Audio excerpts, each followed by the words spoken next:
The movie begins with a college student named Randy preparing his room for a romantic evening with his girlfriend, but a few moments later, his friends unexpectedly arrive and convince him to have a party. Eventually, Randy gives in to the pressure and they begin drinking, playing music and having fun. A while later, Randy's girlfriend, Jenny, shows up and is shocked by the chaos. She shuts down the party and kicks everyone out, including Randy, who ends up spending the night on the dorm room floor. The next morning, Randy desperately pleads with Jenny and she allows him back inside. He apologizes for ruining their plans, but Jenny points out that he never stands up for himself or her. Jenny reminds him that his parents still don't know about their relationship, so Randy promises that he'll tell them soon. Just then, Randy's father, Joe, unexpectedly appears at the dorm. Jenny waits for Randy to introduce her, but he panics and tells his dad that she's his tutor. This hurts Jenny, so she angrily storms out of the room. Afterward, Randy heads home with his dad for the holidays. While loading his luggage into the car, he realizes that he's brought Jenny's bag instead of his own. Back at home, Joe and his wife, Diane, discover that their son has failed almost all of his classes. So Joe gets angry and informs him that he will no longer pay for his studies. Randy says that it might be best for him to give up studying, as he has no idea what he wants to major in. He says that he will begin living a normal life and is confident that it won't be too bad. Days later, Randy gets a job as a pizza delivery driver at Señor Pizza, but soon he realizes that his earnings won't be enough to pay for college, and he worries about reuniting with Jenny. Meanwhile, his co-worker Sal suggests that he should just enjoy life and forget about college, but Randy is determined to get back with Jenny at any cost. Later, Randy's boss sends him out for pizza deliveries. On the way, he notices a beautiful woman crossing the street, so he follows her into a clothing store and introduces himself.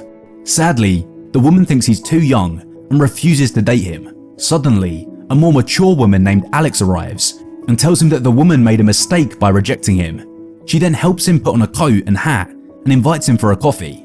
Rand is excited and accepts the offer at once. However, he suddenly realizes that he's parked illegally outside, so he rushes out before the cop gives him a ticket. Afterward, Randy can't get Alex off his mind, and he's frustrated at having missed a chance with her. His boss then assigns him to deliver pizzas with extra anchovies at Beverly Hills. When Randy gets there, he discovers that the person who ordered is none other than Alex. That night, Randy calls his father, telling him he's staying over at a friend's house. After that, he and Alex make love and spend the night together. The next day, Randy opens up to Sal about his time with Alex last night.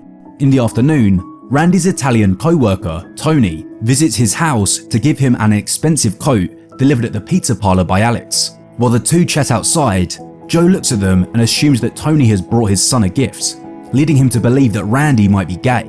Shortly after, Randy receives a call from Sal, who informs them that they have an order for a pizza with extra fish from a woman who specifically requested him. Afterward, while spending time with Alex, Randy admits that he enjoys her company, but he still loves his girlfriend, Jenny. However, Alex assures him that it's not a problem. Later, after they sleep together, Alex offers Randy $200. He refuses to take it, but she explains it's for his college fund.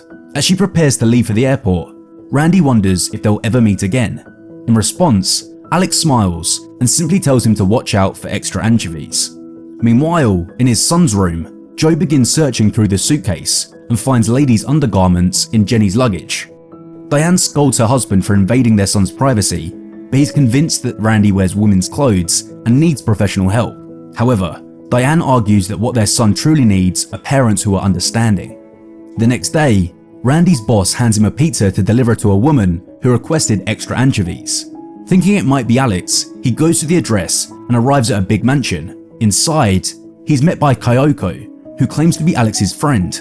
Randy then tries to leave, but Kyoko breaks down in tears, revealing that her husband disrespects and mistreats her. Randy feels bad for her, so he ends up sleeping with her that evening. Later, Joe and his co-worker Harry head to a bar for drinks. It is then revealed that Harry is Kyoko's idiot husband. Eventually, Joe gets drunk and confides in Harry, saying that his son might be attracted to men. He says he's tried discussing this with Diane, but their conversations always seem to escalate into arguments. Meanwhile, Randy keeps calling Jenny and pleading for her forgiveness.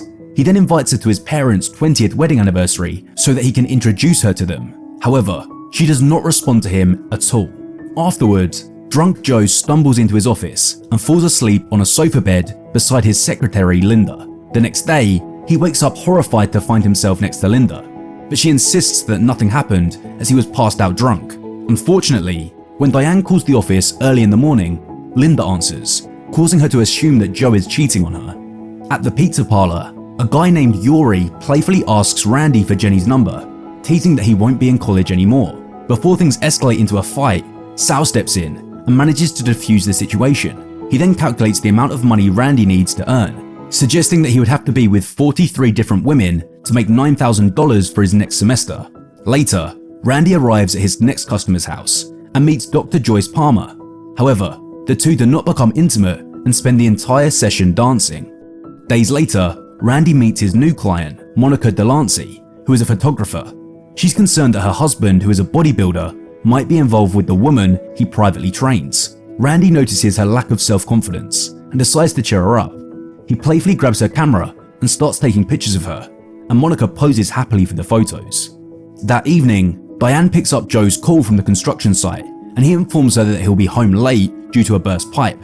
However, she overhears women's voices in the background and concludes that her husband is with those women. The following day, Diane seeks advice from Dr. Joyce, who suggests that her symptoms are likely due to stress. Eventually, Diane admits that she suspects Joe of cheating on her, so Joyce gives her the contact of the paid lover, not knowing that he is Diane's own son.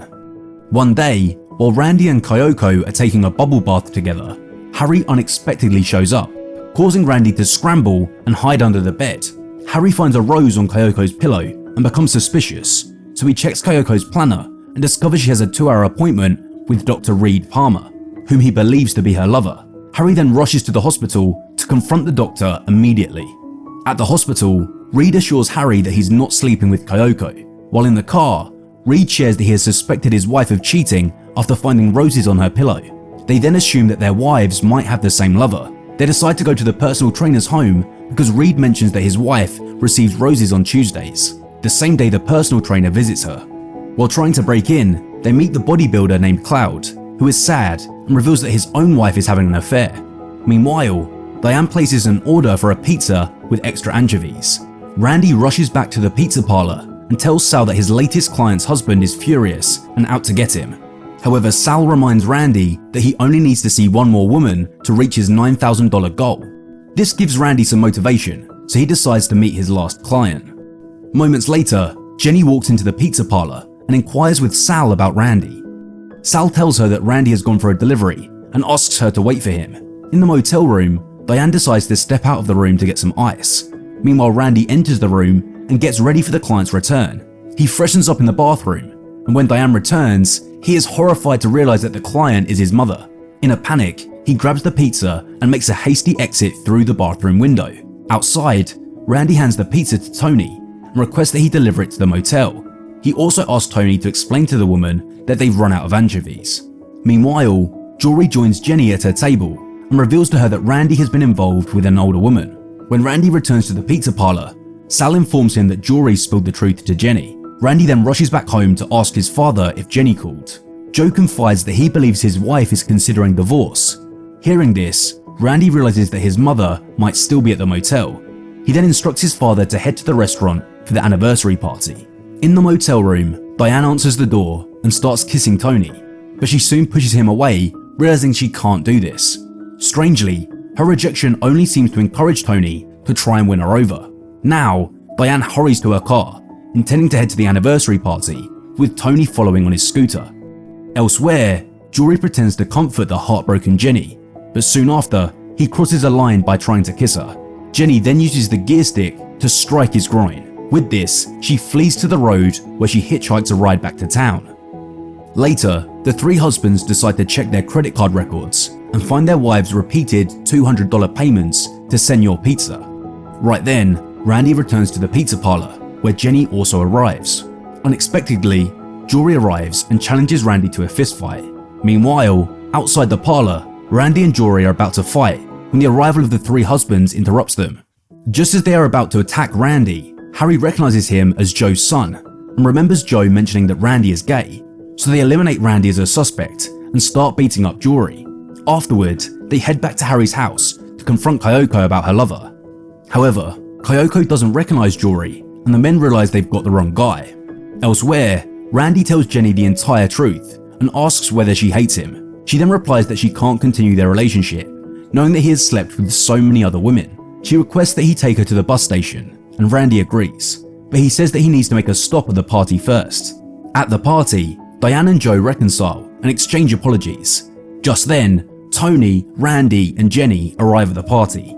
Joe then tells his son that he doesn't care about his sexual orientation. However, Tony quickly clarifies that he isn't Randy's lover and he's there for Diane. He explains that the usual delivery guy, Randy, sent him to the motel where he met her. This shocks Diane as she realizes that her son is the infamous paid lover. Furthermore, Tony claims that he has come to help Diane because she deserves a real man. This enrages Joe and the two begin fighting. Just then, the three husbands attack Randy after Jory points him out. However, Randy manages to evade their pursuit and ends up on top of a piano. The husbands try to shove the piano toward a glass window, but Randy jumps off just in the nick of time. However, the piano ends up crashing through the window and rolls onto a police car. After this, the police arrest the husbands for causing a brawl and damaging the police car. Randy then introduces Jenny to his parents, and they are happy to meet her. Later on, Randy and Jenny reconcile, with Randy promising to return all the money he earned. He says he will keep his day job and visit Jenny on the weekends. However, Joe surprises him by announcing that it's not necessary because he's decided to pay for Randy's college education.